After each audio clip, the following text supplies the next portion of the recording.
winning. Can't do it by myself, I brought my whole team with me. Tonight I need some help, I plan on killing these niggas. And I ain't talking murder, shorty feeling these niggas. I know she probably heard of us, One West, Harlem, New York, since 1969. Looking for an Israelite woman that I can get behind. Take her to the promised land, show her good niggas exist. Fuck what her mama saying, you understand? Listen. Fourth dimension blue is my cologne. All I did was say shalom, and she offered me a phone number.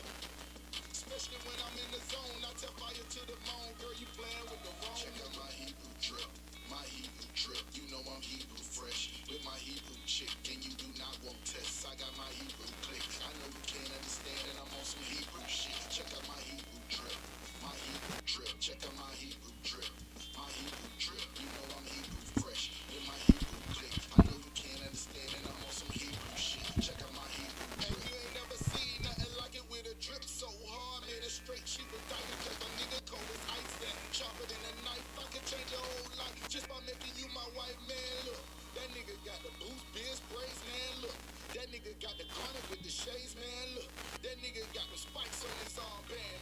And he got the Shiller David on his charm, man. No, I'm not lucky, I'm blessed. Yes, my lady in the dress, they hate me dead fresh. I'm making their ass sweat with all this masculinity. I can tell she feeling me, my swagger on infinity. And this ain't something you can buy. They asking who am I traded in my suit and tie. And I just got a garment from the captain. Catch me in the club smelling like black. Check out my Hebrew drip, my Hebrew drip. You know I'm Hebrew fresh with my Hebrew chick, and you do not want tests. I got my Hebrew click. I know you can't understand, and I'm on some Hebrew shit. Check out my Hebrew drip, my Hebrew drip. Check out my Hebrew drip, my Hebrew drip. You know I'm Hebrew fresh with my Hebrew click. I know you can't understand, and I'm on some Hebrew shit. Check out my Hebrew drip. Thy cheeks are comely with rows of jewels, thy neck with chains of gold. We will make thee borders of gold and studs of silver. Hebrew drip.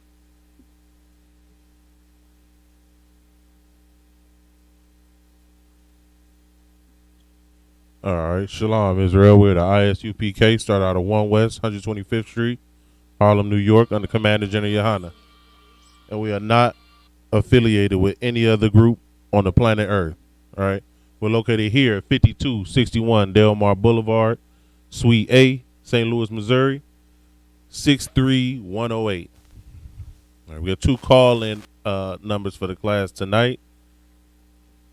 First number is 712-832-8330, and the second number is 425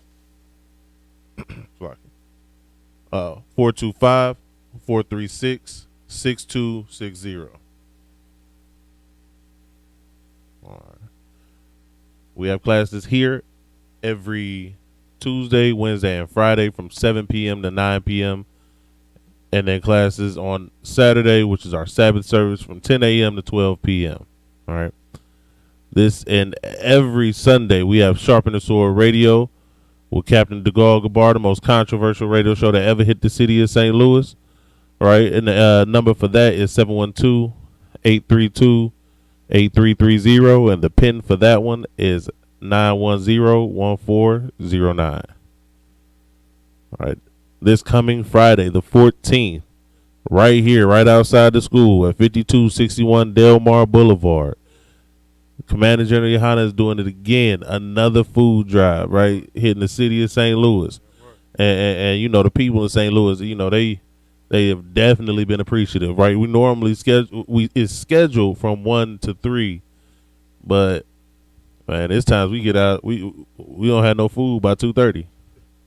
We picking up pallets at 2. You know what I mean? It's the people in St. Louis definitely need this, and the only people we even see out here doing this on a basis like this is the ISUPK, is Commander General Yohana. You know what I mean? All these other organizations that was doing it, they shut down or they postponed their services. They needed to stop because they couldn't do it, or the weather was a little rough. You know what I mean? It got a little too cold for them outside. They were a little too afraid of the disease. You know what I mean? This has been going on just about every other week for a little bit over a year now, and this is the 28th event, right? You know, You do that math. That means we, if ever, rarely ever miss a week, right? And usually it's something with the truckers that went on strike or something like that. That literally happened. That's the only thing that stopped us at one time was the truckers decided that they was going on strike, so they wasn't delivering no food nobody nowhere. But yeah, Commander General Yohana definitely stepped up when everybody else and them Christian pastors especially stepped back and walked out the way. Right, he came to take care of his people. Right. All right, again, that is right here, 5261 Delmar Boulevard. This coming Friday from 1 p.m. to 3 p.m. All right. No questions online? Any questions in class? Live, sir. All right. Let's hop into this lesson there. All right. So, we know tonight is the Brotherhood night, right? And one of the biggest things about, brotherhood or just qualities of a man being a man or a woman being a woman, because let's not let's not get this mixed up. Brotherhood class is for the sisters too. It's about sisterhood as well, right? But one of the biggest things is, how they was raised. How a person is raised determines a lot about how that person does anything, even receives information, right?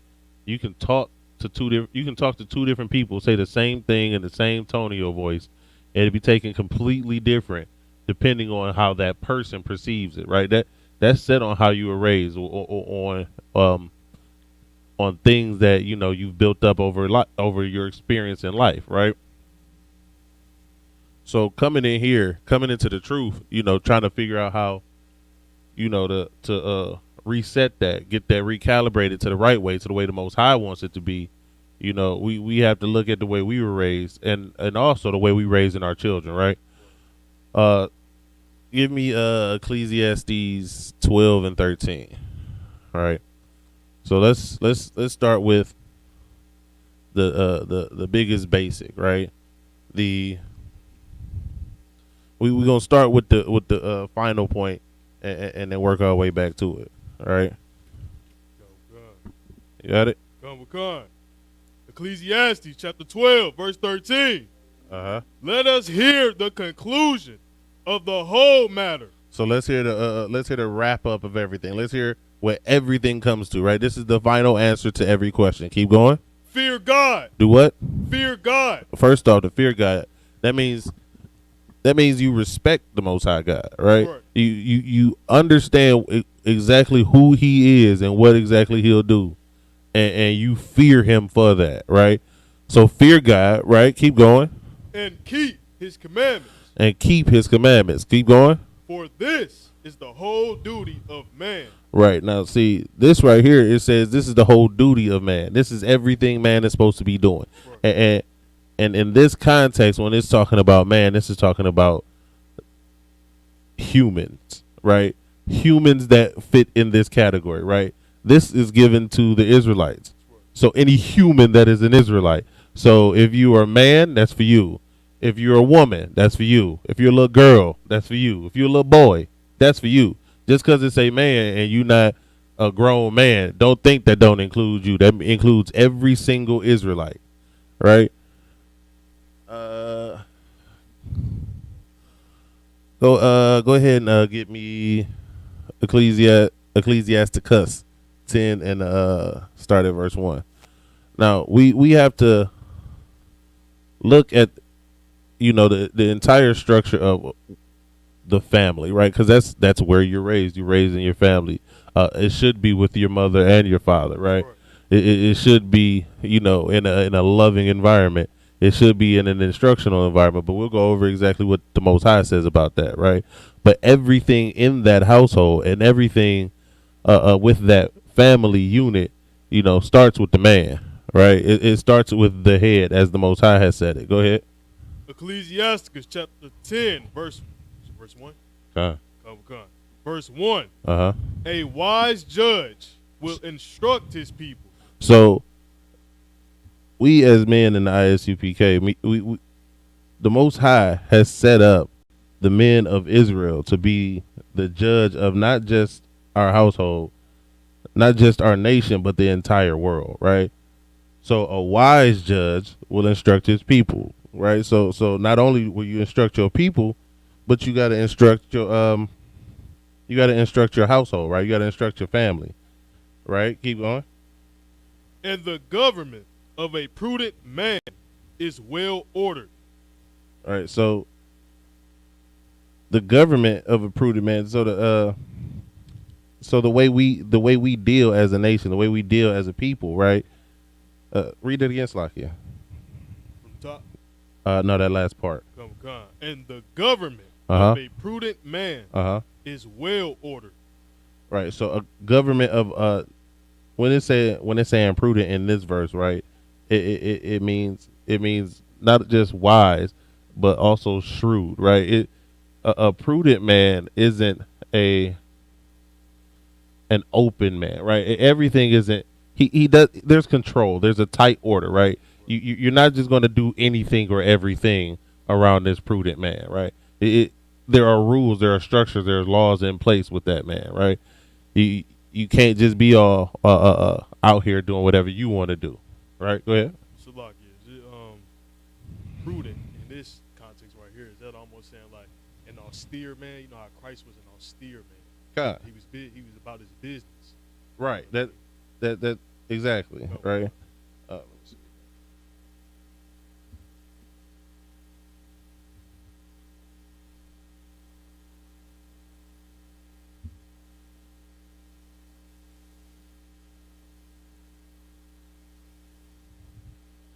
All right, I'm gonna read the definition of prudent itself, right? So you can see how it fits in, right? Prudent, the ability to govern and discipline oneself by the use of reason. See, that's what I'm saying. Like it's not chaos. There's order, right? There's a reason. He's governed by reason, right?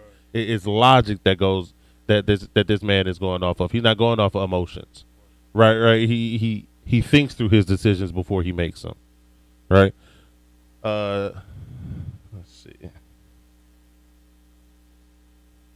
All right, and I'm gonna read another one of the definitions for it. This is actually the third entry in the Merriam-Webster dictionary for prudence.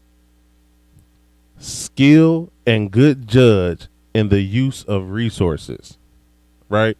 So he's skilled and a good judge in the use of resources. You ain't getting everything about him all at once. He go look. You give that man the price, I guarantee you he gonna knock 20% off of it. He trying. He gonna try to get everything he can out of what he got, right? But that's because that, you know, he's serious about what he's doing, right?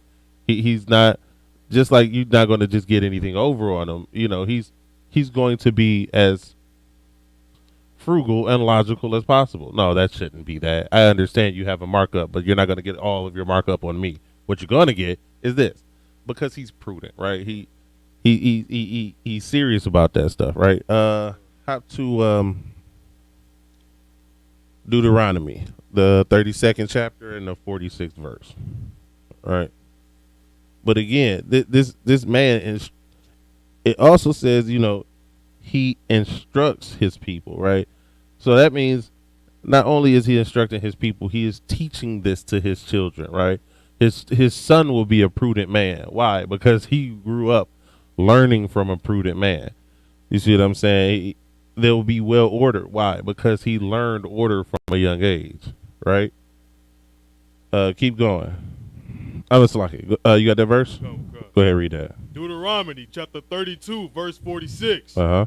And he said unto them, set your hearts unto all the words which I testify among you this day. That's right.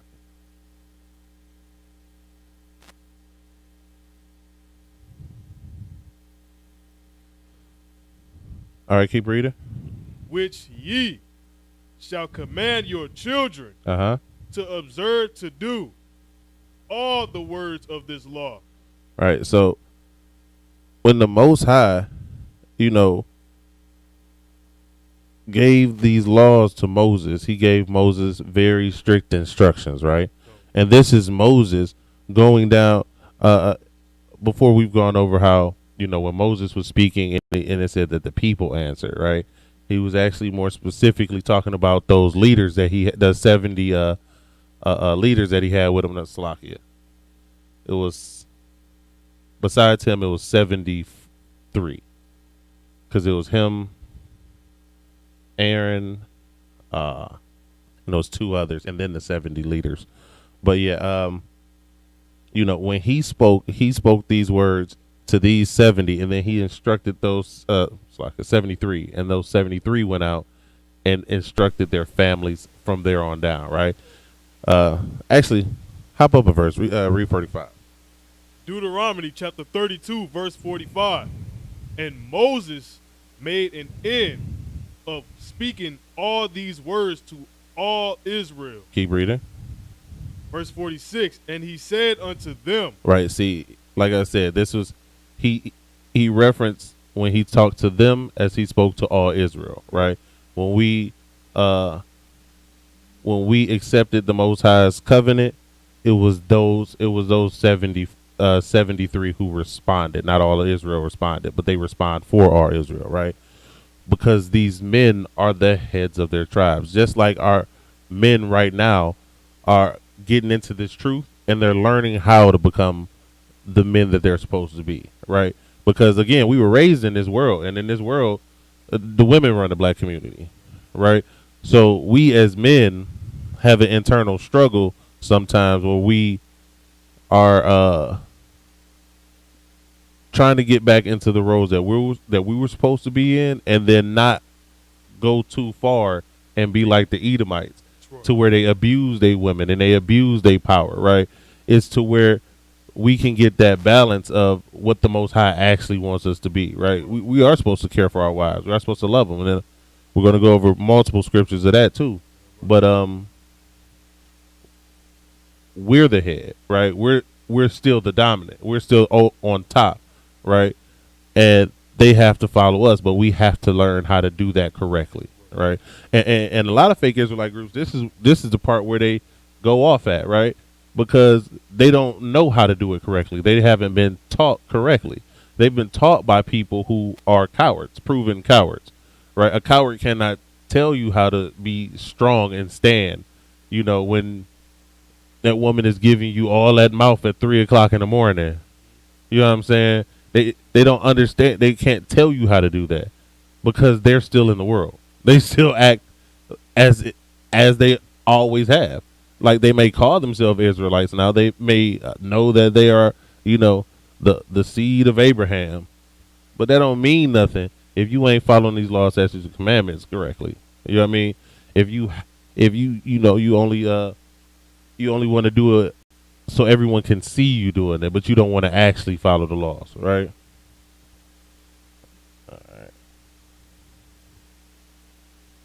All right.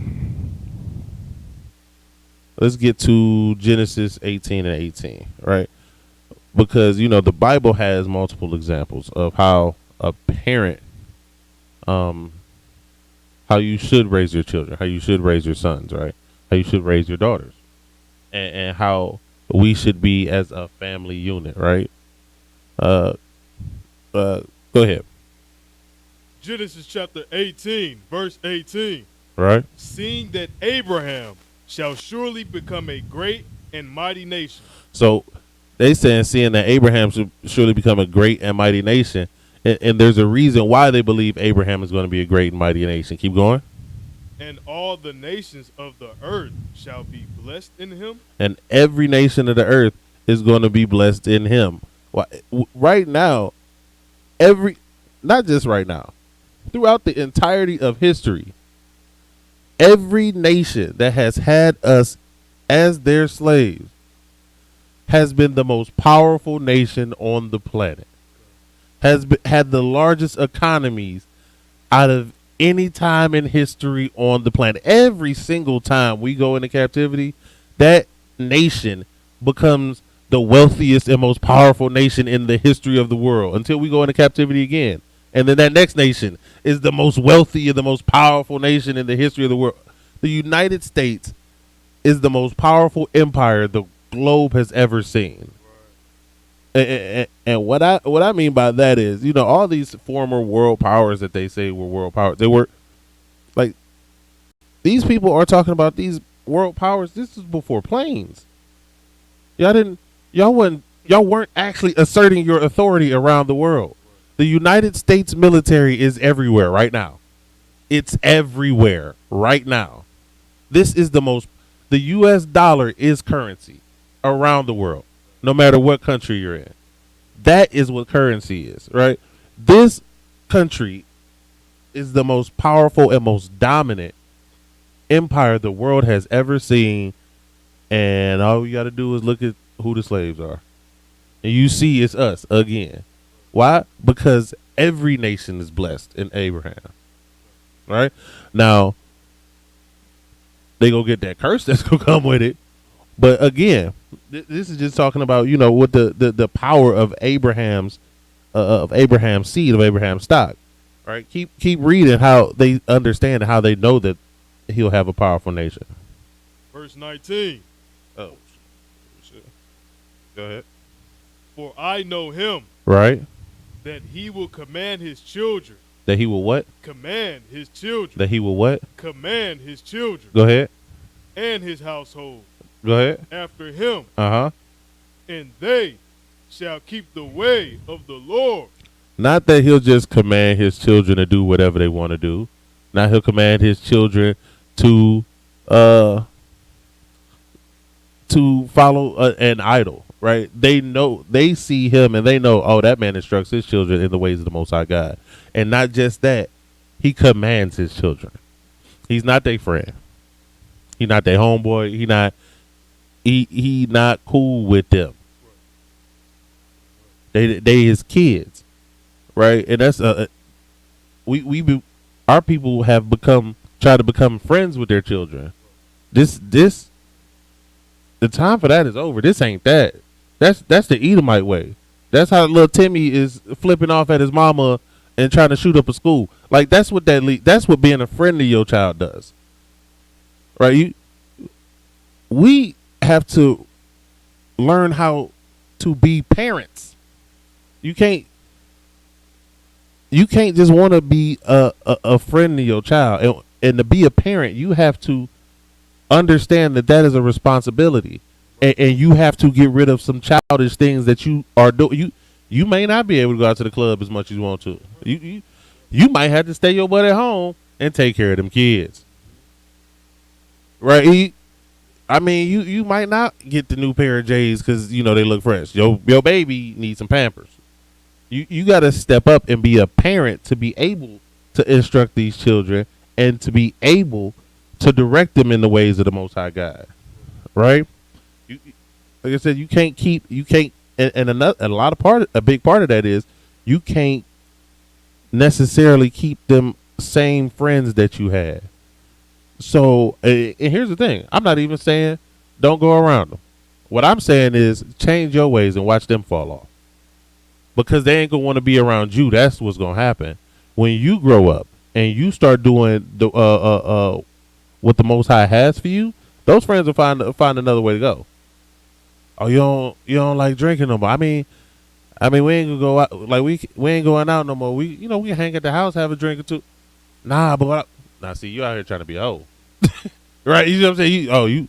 You want to be a whoremonger. You want to sleep with a chick and never know her name and throw her away. No, I'm cool. Like we can kick it here. I got the game. I bought the fight. You know what I mean? We got some drinks. We can eat. We can chill. You need to go find the hoes. Okay. Like I said, they'll start to fall off when you start to grow up and do the things that you are supposed to be doing. When the Most High is actually, and that is a beautiful thing. That's something that you should look forward to, right? That means that you actually are changing your life. You actually are a new person, right?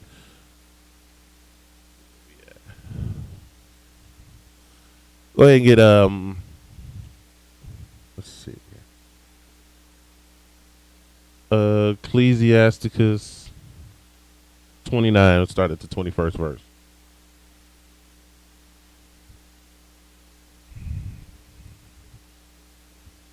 Ecclesiasticus chapter 29, verse 1. 21. Oh, You 12? 21 and 1. La. The book of Ecclesiasticus, the 29th chapter, the 21st verse. Ecclesiasticus chapter 29, verse 21. All right. The chief thing for life is water Right. and bread Right. and clothing Right. and an house to cover shame. So it's saying that the main thing you need on this earth, right, is water, bread, clothing, and a house, right? You need somewhere to lay your head, you need food, and you need water, right? And you need something to cover your naked body, right? Keep reading. Verse 22. Better is the life of a poor man in a mean cottage. So that means, he's saying better is the life of a man who ain't got that much money, right? Who is poor, who may have to live in the hood. Keep going. Be it little or much. You skip half that verse. Read it from the top. Ecclesiasticus chapter 29, verse 22. Better is the life of a poor man, Right. in a mean cottage, than delicate fare in another man's house. It's better for you to live eating beef hot dogs and drinking water than for you to eat in your own house, than for you to be eating a steak dinner living in another man's house, right? You got to teach. See, Ecclesiasticus is a book, and most of the book is a father giving lessons to his son, right? If you really need some advice on some things, it's Ecclesiasticus is a real good book for, a man being trained up. Ecclesiasticus and Tobit, right? But he's saying here, it's better for you, like I said, to live meagerly, to live poorly in your own house than to live like a king in somebody else's house, right? You can't be a man in somebody else's house, right? You're not standing on your own too when you under somebody else's roof and you a grown man, right? Keep reading. Verse 23. Be it little or much, hold thee contented, that thou hear not the reproach of thy house. Right. So it says, be it little or much, hold thee contented. Do you know what that? Do you know what that part means? Hold thee contented.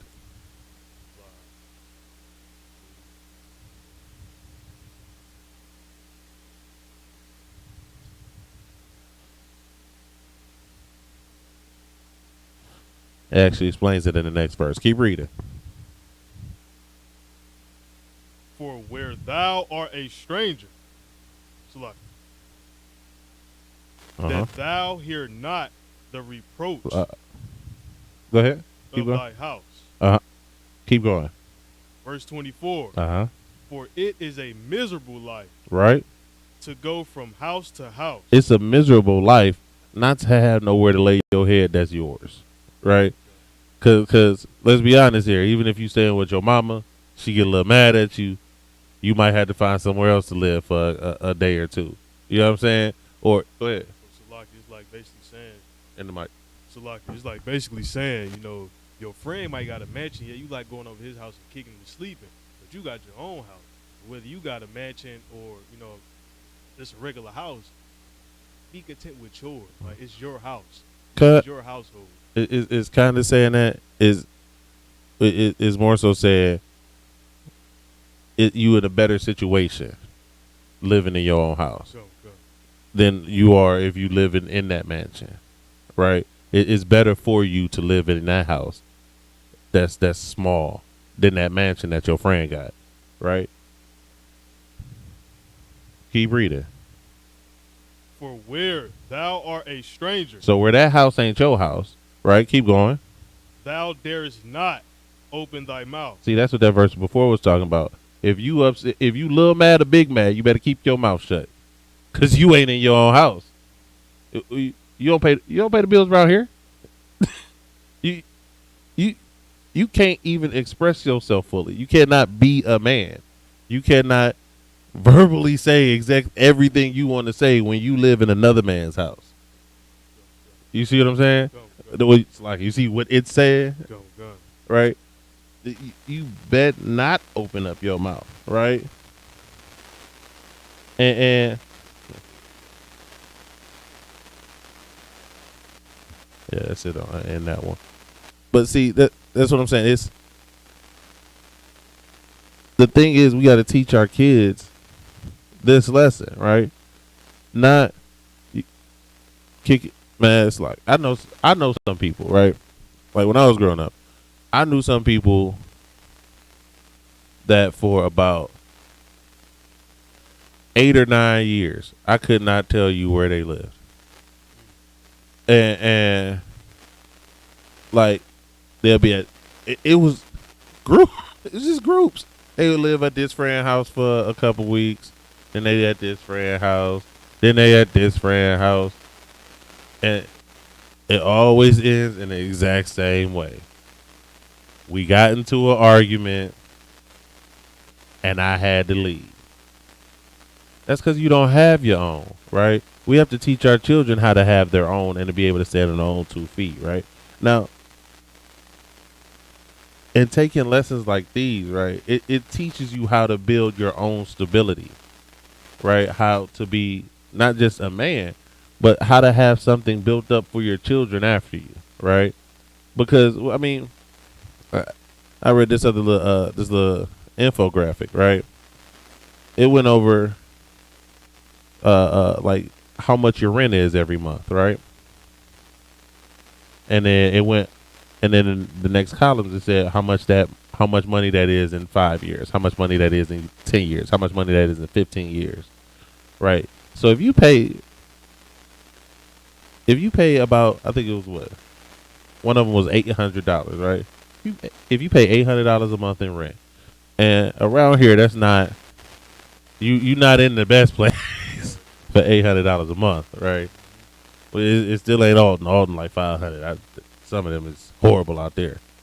But you live in a okay area, I guess, for $800. Like I know people at the that stay in them apartments next to the Hanley station. I think they pay like $7 something, right? Over 15 years, that's $144,000. You could have bought a house. If you're paying into something for nothing, right? You're not building anything, right? And when you don't have your own, when you don't know how to stand on your own 2 feet, it's the same thing, right? You've paid all that time. You've given your life, right? That you living in this man's house while you could be out building your own, right? You building up theirs, because let's be honest here, especially nowadays, you gonna pay a little something. You ain't paying rent, but you go give a little something. But you building towards his house, right? You're not building towards your own. You haven't built anything of your own, right? So we have to teach our children how to get out of that mentality, because as so-called black people, we've been taught and we've come up with not being able to own anything, right? Not having anything of our own. Big mama house is big mama house until big mama died. That don't stay in the family, right? Somebody else get that house, right? We haven't been taught how to build up our families, right? And stay in the same book. Go to the 3rd chapter, the 1st verse in Ecclesiastes. All right. 3rd chapter, 1st verse. Come. Ecclesiasticus chapter 3, verse 1. Right. Hear me, your father, O children, right, and do thereafter. See, and another aspect to it is, what we're going over is how to be better brothers and sisters and how to raise our children, right? So they can be good brothers and sisters. If you don't have your own, and you are constantly going from friend to friend to friend to friend, what you think your children are going to see? What example are you setting for your child, right? You're setting them up with instability from the beginning, right? And what this is going to happen, whether you say it or not, where it says, hear me, your father, O children, and do thereafter. You follow the example you see, right? So that's what he's saying right here. Follow my example, right? Keep going. That ye may be saved. Now, see, this man is a righteous man. This man is going to show them the way that is correct, right? So it's going to be a safe path. Follow my footsteps, because what I'm going to do will protect you in the future, right? Keep going. Verse 2, for the Lord hath given the father honor over the children. Right. So the Most High has given the father honor over the children, right? This is keep reading. And hath confirmed the authority of the mother over the sons. So in the family, this is the order, right? It's the father at the top, then it's the mother, then it's the children, right? Come. Right. So this is keep going. Whoso honoreth his father maketh an atonement for his sins. Right. So when you honor your father, when you do what your father tells you, and if your father is the one who is instructing you righteously, right, that's how you make atonement for your sins. See, here's the thing. It's nothing spooky about it, right?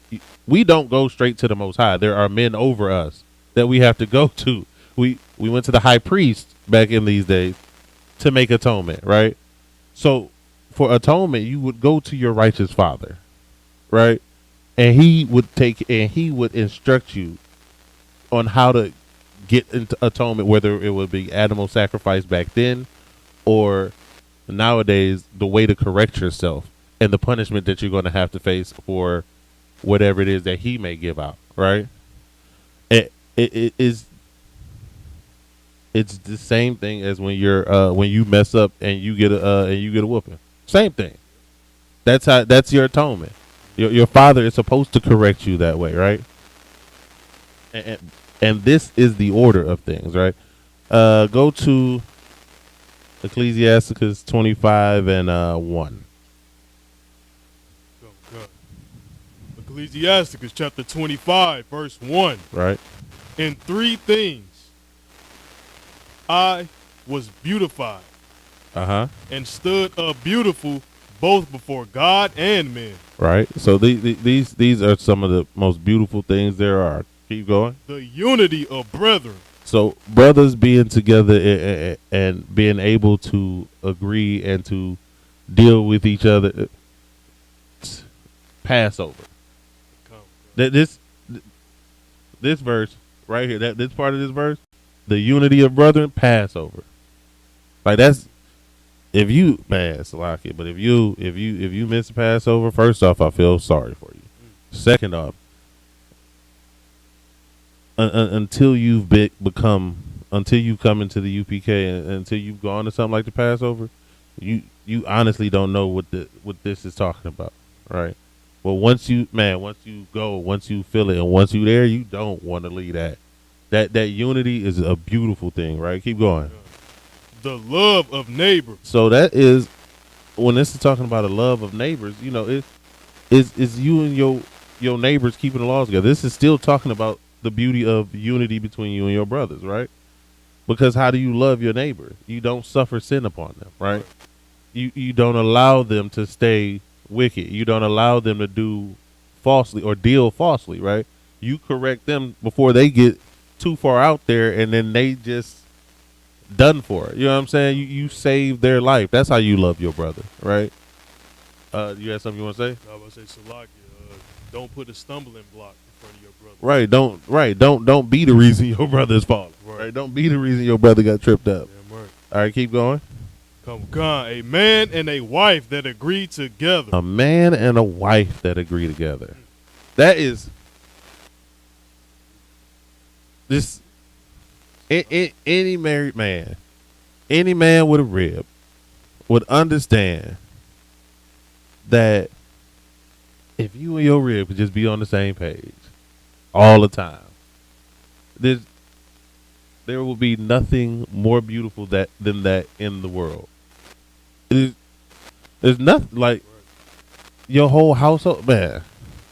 And actually, give me Amos 3:3, right? Because if your whole household, if you and your rib, if you and your wife agree, right? First off, we speaking mainly the righteous brothers, right? We speaking the righteous brothers and brothers who trying to get righteous, right? So if you and your wife agree, that means your wife is righteous. Your rib is doing what she's supposed to be doing, trying to serve the Most High. You know what I'm saying? She's not being a dragon all the time. She's trying to come into school and do this work. She right along with you. That is a beautiful. That's just beautiful. That's just a beautiful thing right there, right? Go ahead and read that verse. Oh God, Amos chapter 3 verse 3. Right? Can two walk together except they be agreed? So that's why it's such a beautiful thing, because if you a man and a woman, a man and a wife that agree, that means they walking together. They not struggling with each other.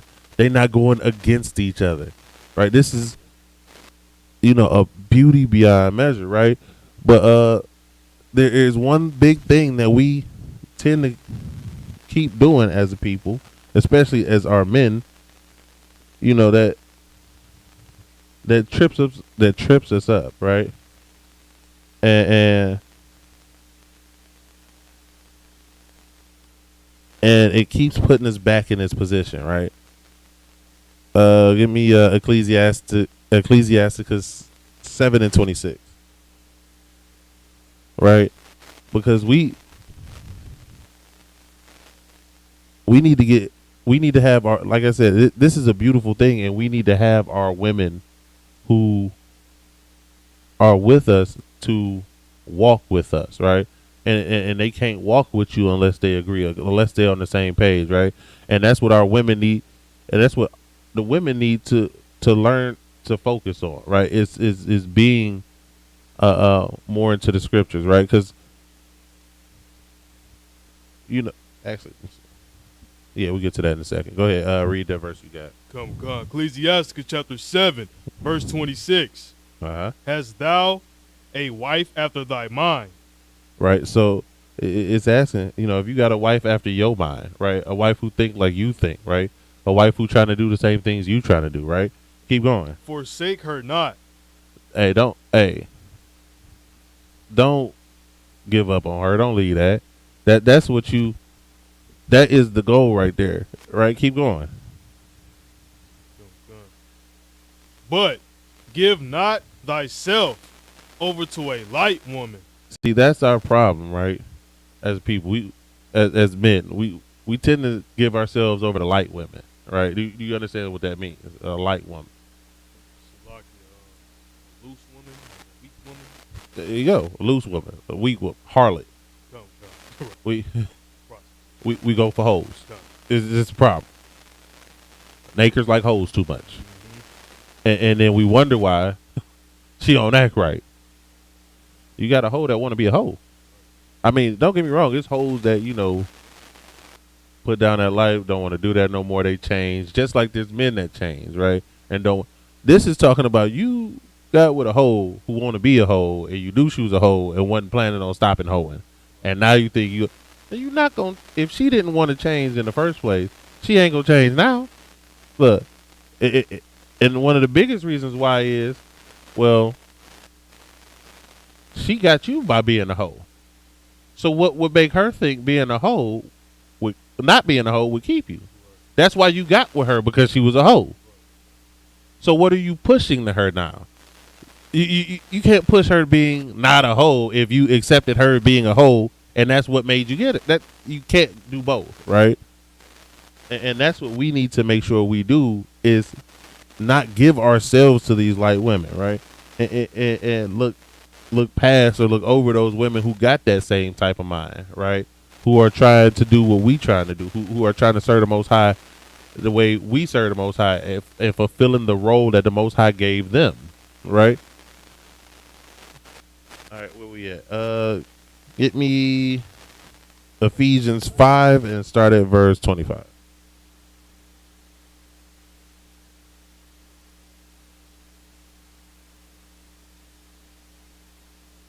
All right, because of course, we're talking about how you're supposed to pick that woman, what qualities that woman is supposed to have, right? And again, these are qualities that our women should be striving to attain themselves, right? They shouldn't be light women, right? They should be, they should have more understanding, right? They should have more knowledge. And how do they do that? They get in class and they start learning, right? They don't just get in class because they heard the truth and they know it's the truth and they just want to show up. No, get in here and learn something, right? Better yourself until you get that man, right? In fact, a man would be more inclined to coming to you, especially in this school, if he see you about something. If he see you always in drama, if he see you ain't ever doing nothing, why would he want you? Like, what would make him want to be with you? You are going to cause him more stress and more problems. And we already got enough work to do in here. We're not trying to have that work at the house. You know what I mean? We trying to have the house be peaceful and calm. Then we go out and do the work out in the street. So why would I knowingly bring a dragon in my house? Right? You got to be in here about your business as well, right? Go ahead, read that verse. Start at 25. Right. Ephesians chapter 5, verse 25. Uh-huh. Husbands, love your wives. Go ahead. Even as Christ also loved the church. That is pretty much self-explanatory, right? You gotta treat your rib as Christ treated, as what Christ did for the church. Now, any Bible dictionary you go to, the word church is not a building; it means a congregation of Israelites, right? So what he did for the entirety of the nation of Israel, right? What Christ did. So you have to love your wife like that, right? That's what you have to do for her. That's how you have to feel about her. Keep going. Oh God. And gave himself for it. Like, you got to, and see, not just when it said he gave himself for it, right? Most people immediately think of he died for it, right? But you got to remember, first, before he died for the church, he lived for the church. He was an austere man for the church. You know what I mean? He could have had a life of simplicity. He could have had a life of just, nothing rocking the boat. Already got a family business. I'm here chilling. I got my people over. No, he sacrificed and took his life and put it on the line every day for his people, right? And that's how you have to treat your rib. That's how you have to treat your wife, right? That is what you're supposed. See, that authority don't come without weight. That position don't come with no strings attached, right? Once you in that position, you have to be ready to not just die for it, but to live for it as well, right? Go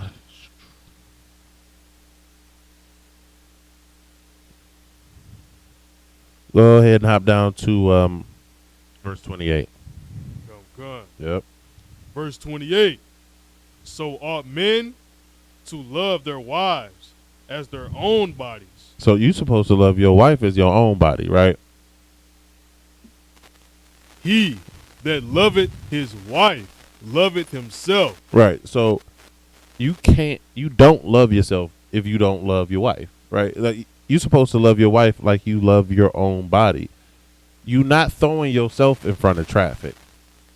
You know what I'm saying? You're not jumping down a flight of stairs. You ain't surfing down a flight of stairs, body surfing down a flight of stairs. You know what I mean? You not running into walls or in the doors at full force, right? So why would you put your hands on your wife? Why would you are one body? You're one body, right? That's your body. You ought to love her as your own body. If you wouldn't do it to your own body, you damn sure shouldn't do it to her. Right? You keep reading. Keep reading. Verse 29. Uh-huh. For no man ever yet hated his own flesh, Right? but nourished Uh-huh. and cherished it. Now, what do you think it means by nourish it and cherish it? Salakia. Go ahead. You know, take care of yourself. Uh-huh. You know what I mean? Take care of yourself how? You know, feeding yourself, clothing yourself, Feeding, bathing clothing, yourself. bathing, right, hygiene, right. What else? Cherish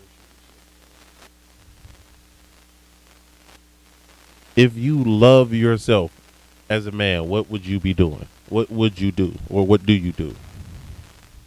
yourself. For us in the UPK or just a man? As an Israelite man, what Come. are you supposed to be? What Obey would you God, do? Keeping all the laws, statutes, and commandments. Right, so you would not just keep them, you would Live. also live them and show and teach her. That's another thing. You should be teaching her. You teach yourself. You read.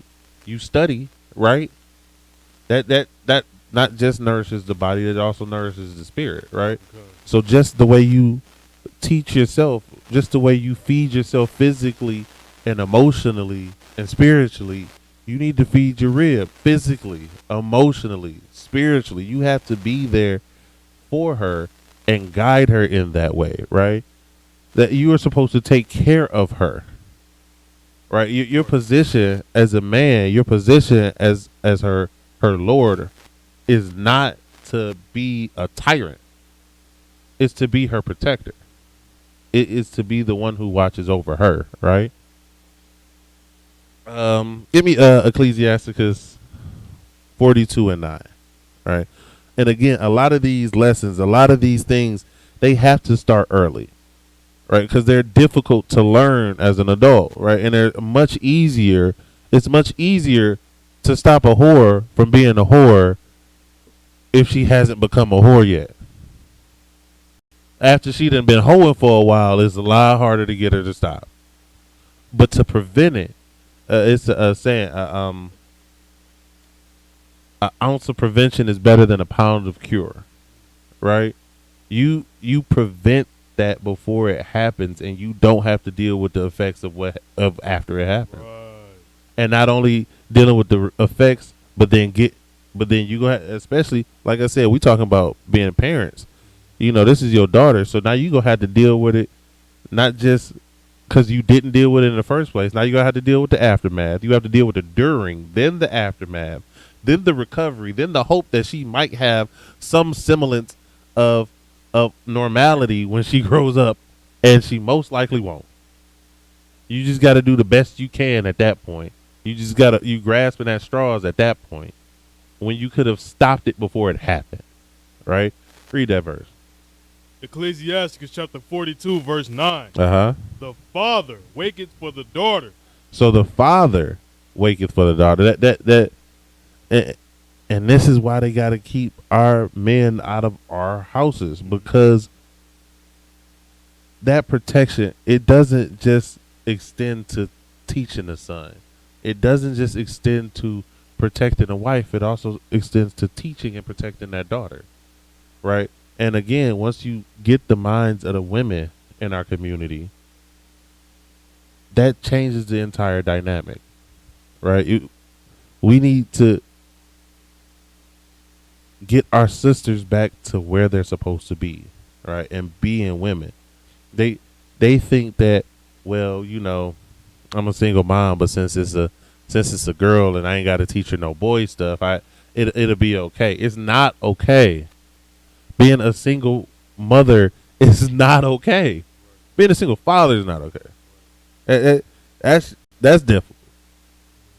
Like it's understandable. Things happen. People die. That happens sometimes, right? But just out here, I'm gonna have all my kids and I'm gonna just that is so wrong. But we're taught that that's okay. We're taught that that's not just right, but that's what's expected. right? Like I remember growing up. Now I've noticed it's changed a lot recently.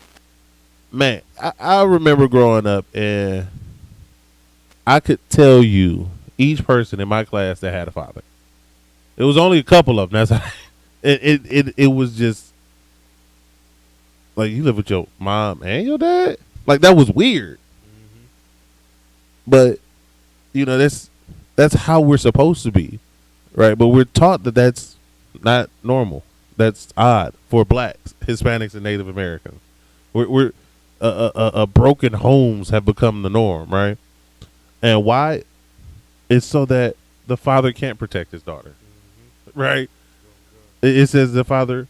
It said father waketh for the daughter. He awake at night watching over her, worried about his kids, worried what's going on, what they gonna do, or worrying about what's going on out there in the world, right, with them and their kids and how it's gonna affect their children, right? Keep going.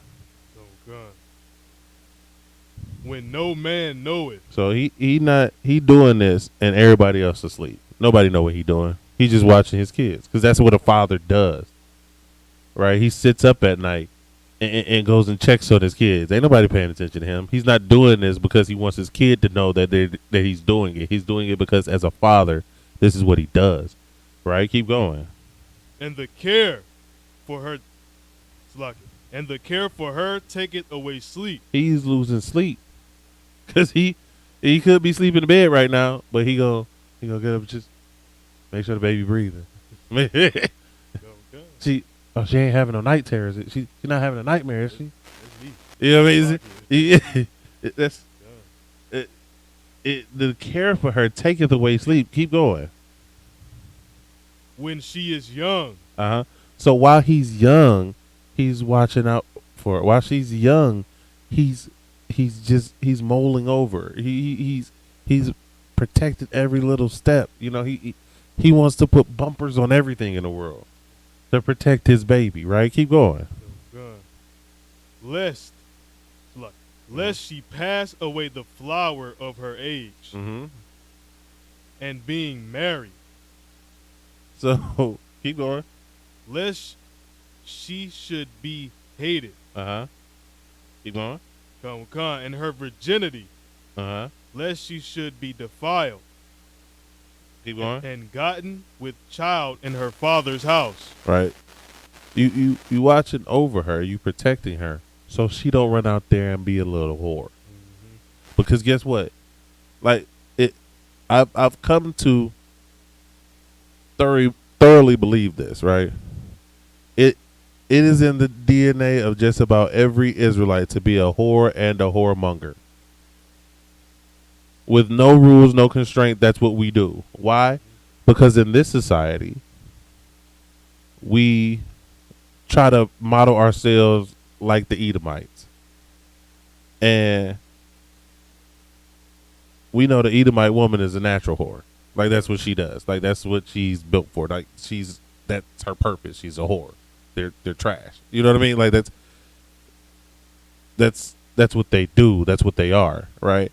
And our people's biggest problem is we keep wanting to be like them. We want to be like the trash. We're the Most High's gold. We're the Most High's most valuable thing that He ever created, and we want to be like the garbage, right? And it is a horrible thing to have. Like I said, she has gotten with child in her father's house. Teen pregnancy is expected in our community. For one of our sisters to get pregnant when she's still a child by a man who has no intention on being with her past the second he was with her. This is a travesty, and it's brought on by not having the fathers in the house to protect their daughters, right? And read Jeremiah 15. All right. Because our women are out of place, right? And our men, in a lot of cases, has given up their place. In some cases, our women, with the help of the Edomites, they forced out of their place. But the entire intent and purpose of this is to get our people back in line with the way they're supposed to go, to teach our men how they are supposed to raise their daughters and sons and treat their women. And we've gotten so used to doing things the way that we've been doing them. You know, a lot of our people, especially when you talk about, you know, a woman being a whore or a harlot, you know, they want to buck against that, even though we reading it straight out the Bible, right? But this isn't a new problem, right? This isn't something that just now started happening, where our people hear the words of the Most High God and then got a problem with it, right? Read that verse. The book of Jeremiah, chapter 15, verse 16. Thy words were found, and I did eat them. So this is talking about the words of the Most High God, right? Oh, God. And eat them, meaning take them into himself, right? So he's absorbing the words of the Most High God, right? Keep reading. And thy word was unto me the joy and rejoicing of mine heart. Right. This word is unto him as the joy and the rejoicing of his heart, right? So what does that mean? Like, we get in here and we start to learn this truth, and it will bring you joy, right? In the world, when you're first hearing it, when you're first coming into it, the word of the Most High God it's abrasive, right? You don't want to hear that. Why is it abrasive? Because it's cleaning you up from all that garbage that you've been learning, right? But once you start listening and once you start following it, see, he said he did eat them. He took them into him and they became a part of him, right? Once you start to bring this word into you, and once it becomes a part of you and a part of the way you are and a part of the way you deal with people and things, then it will lift up yourself as a person, right? This will become a joy, right?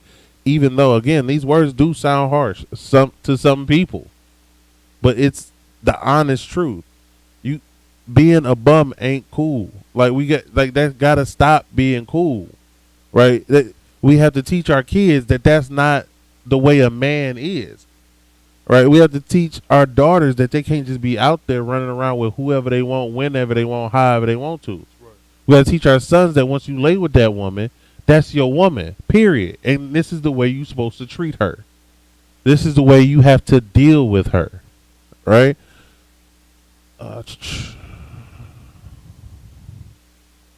Get me Ecclesiasticus 30:1.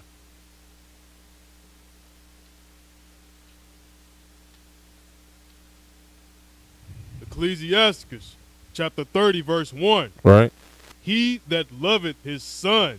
Right. So if you actually love your son, right, this is going to show if you love your son. Read. Causeth him oft to feel the rod. So if you love your son, you're going to punish them as often as need be.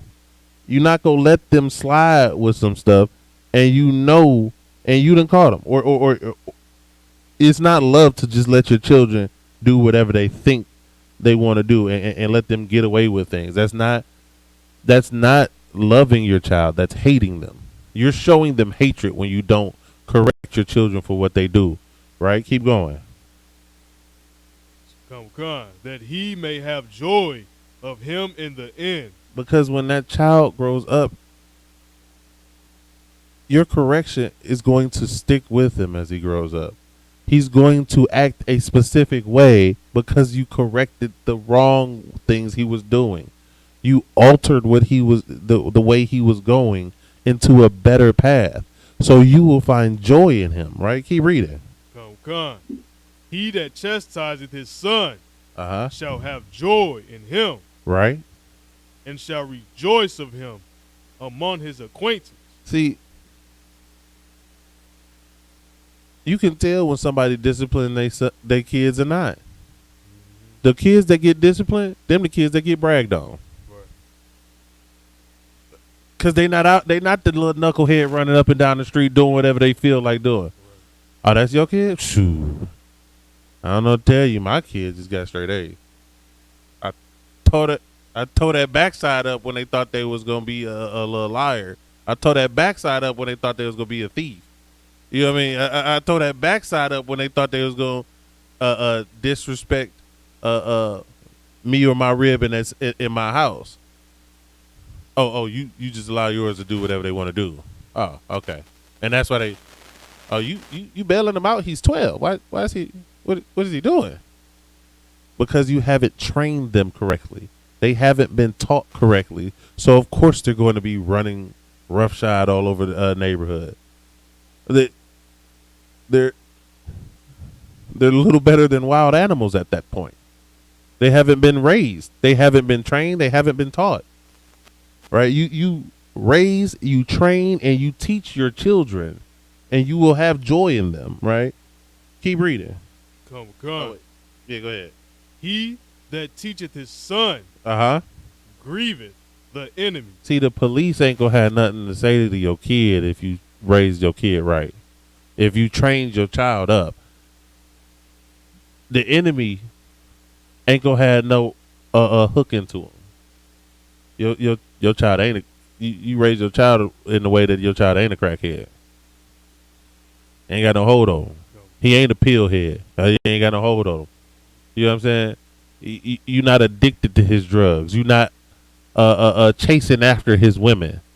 His idea of success and a good life have no hold on your child. That grieves our enemy. That grieves the oppressor, because that's what he wants. He wants us to lust after what he has. He wants us to chase after him and want to be. Our enemy will never, ever see us as equal or help us in any way, but they love seeing us protest because they want us to want it. They want us to want to be with them. They'll never be with us. They don't want that because they want it. No, they want us to want that. Right? And we have to train up our children so that they understand how to be separate from them, how not to give the enemy what they want, how not to do what the enemy wants them to do, right? Keep reading.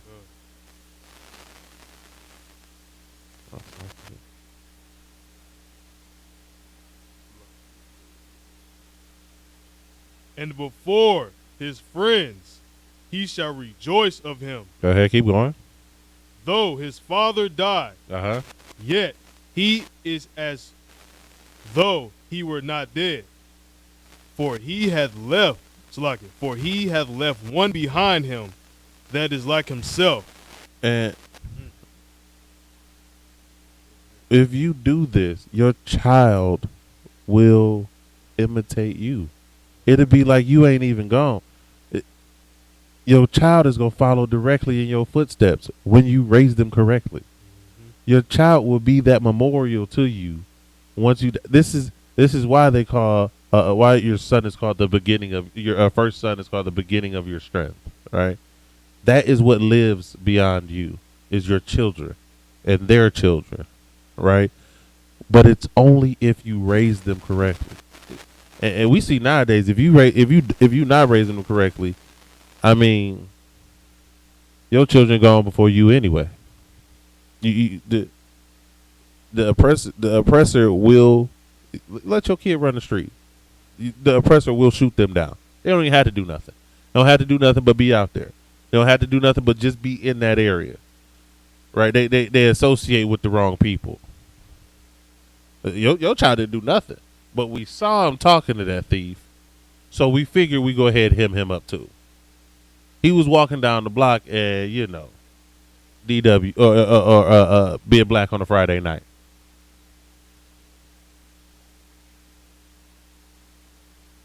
Once you train your child and your child starts to follow you, because that's exactly what they're going to do, right?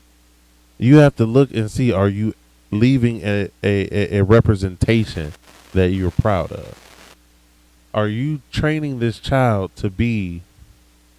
See, I've always told my children, I love y'all.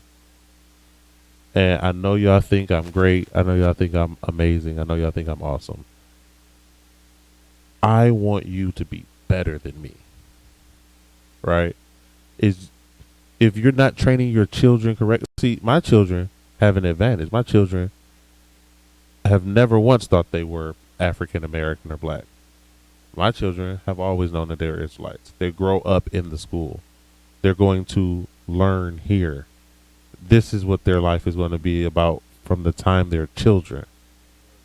Right? So when you become an adult, I want you to be better than me, but you're going to have to follow my example first as a basis, as a starting point, right? So I have to be that man that is a good example for you, right? I have to be the man who is a good example for who my daughters, right, will one day decide to marry. Because if I'm a horrible father and this is what they think a man is, when they grow up, they'll want to marry a horrible man. You see what I'm saying? You're setting that standard. You're setting that precedent for the rest of their life. Every single decision they make is going to be based off of how you conduct yourself, right? And not just that, these are your sons are future soldiers in this nation. Your daughters are future mothers. These are. This is Israel coming up. What are you leaving behind? What are you teaching? How are you training that next group of Israelites? Is it going to be the Israelites that's keeping us here? Is it going to be the Israelites who out here saying one thing and doing another, on drugs, strung out, bopping from one house to another house? Or are you building exactly what is being taught in this Bible and what the ISUPK is building? Strong men and strong women. Actually, what was that verse? Because see, here's another thing, right? People think that being submissive and following the laws of the Most High God means that as a woman that you're a weak one, that you're weak, right?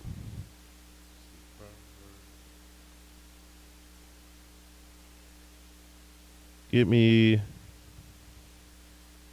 Proverbs chapter 21. That's like Proverbs 31 and 25.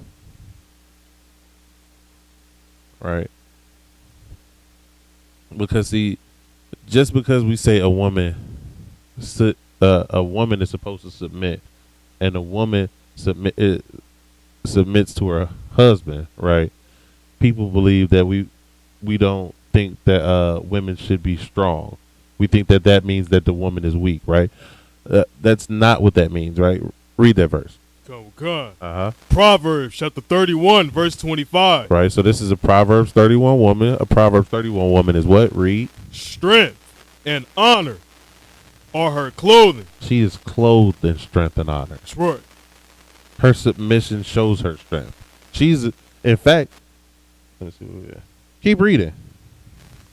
And she shall rejoice in time to come. Right, so she's supposed to be a strong woman. She's supposed to be an intelligent woman, right?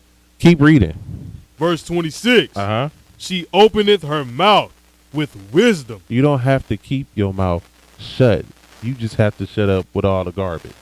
It's not a problem if you go to your man and say, listen, I got this issue, and you talk to him. You can't, ain't no order in them. But if you are wise, as it says, she opens her mouth with wisdom. She opens her mouth and speaks intelligently in a way that is effective. That doesn't, yelling at your man, giving your man orders, that's not effective. Right. That's not intelligent. Right? What is intelligent is you coming in your man humbly and you using your intelligence and sometimes your feminine wiles to sway him into seeing, you know what, you right. I probably should not eat that third donut today. I might want to go ahead and get something a little lighter. You know, you right, babe. There's nothing wrong with that. There's nothing wrong with a wise woman giving giving her man some wise counsel. The problem is you can't just run your mouth and say anything you want and everything you want at all times. Right? And that takes strength. That takes intelligence to be able to understand how to word what you're saying and how to influence the situation for the betterment of your entire family, that man included. Right? We have to learn how to teach our daughters how to respectfully ask for something and how to respectfully correct something. Well, no, sorry, Dad. It's not this, it's this. You know what? You're right. Thank you, Princess. You know what I mean? We have to teach them that. So then that way they don't think they have to be dragons and scream and yell and come at the top of their, just to be able to express what they think or to get a point across. Right? That's what our women are taught nowadays, that they got to be loud and be. Don't nobody want to hear that. That's not strong. That's false strength. Right? True strength comes through submission. Right? The true strength of a man comes from his submission to the Most High in Christ. That's where your strength comes from. You ain't strong because of your muscles. You strong because you submitted to the Most High. You follow Christ, right?